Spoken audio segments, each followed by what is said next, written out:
This week's Parsha is Parshas Eikev, and this week's video is sponsored L'Refuah Shlema Chaya Sarah Bas Yafa.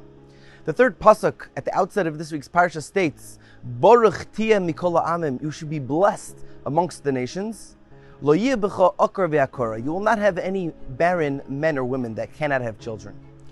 And the question is, why specifically does it talk about barrenness in relation to the first half of the pasuk, that you'll be blessed amongst the nations? What does the first half have to do with the second half of the pasuk? Why not choose a different bracha that Hashem gives us and put that in conjunction with Baruch Tiyeh Mikol Ha'amim? So I heard from Harav Pinchas Novoseller Shlita a beautiful word. He said that the Gemara talks about why was it that Avram and Sarah, our forefather and foremother, why were they akars? Why were they not able to have children? And also Yitzchak and Rivka and all the Imayos. Says Rabbi Novoseller that if we would nowadays relate to our forefathers, Avram, Yitzchak, and Yaakov, why started Avram? Terach was Avram's father. Terach's our great-great-great-grandfather. And Lavan was our great-great-great-grandfather. Imagine you put that on a shidduch resume. The guy's grandfather was Terach. It wouldn't stem. It wouldn't make sense to have Terach and Lavan as part of Klal Yisrael.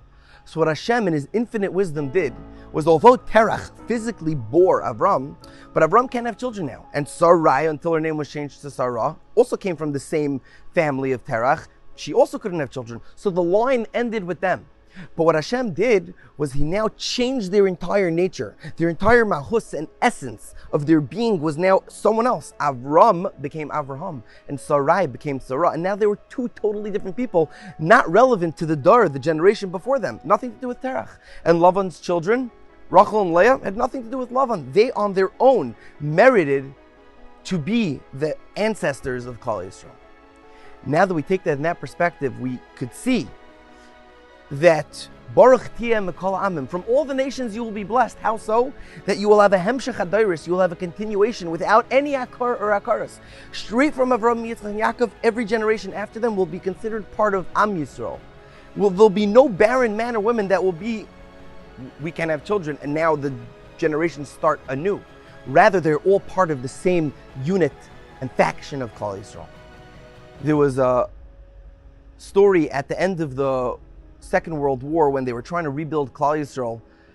They had a meeting, an asifa of all the gedolim and tzaddikim of the generation, to figure out how they're going to rebuild Klal Yisrael and to figure out what they're going to do about it. At this meeting, someone gets up and he says, Rabbi Say, we are here gathered tonight to ensure the continuation of the hemshech of Klal Yisrael. And a little while later, Reb Aaron Cutler, the Rashiva of BMG, who started Lakewood, he gets up and he says, Rabbi Say, we are not here to ensure the continuation of Klal Yisrael. Everyone's looking around, what does he mean? He says, HaKadosh Baruch Hu gave us a haftacha, lo yisishkach mi pizarei, that the Torah will never cease from Abram's children and offspring. It will never end. Every continuation of Klal Yisrael, Hashem has already planned for. Hashem already promised us there will be a Klal Yisrael. What we're here tonight is to ensure that our children will be the hemshech of Klal Yisrael.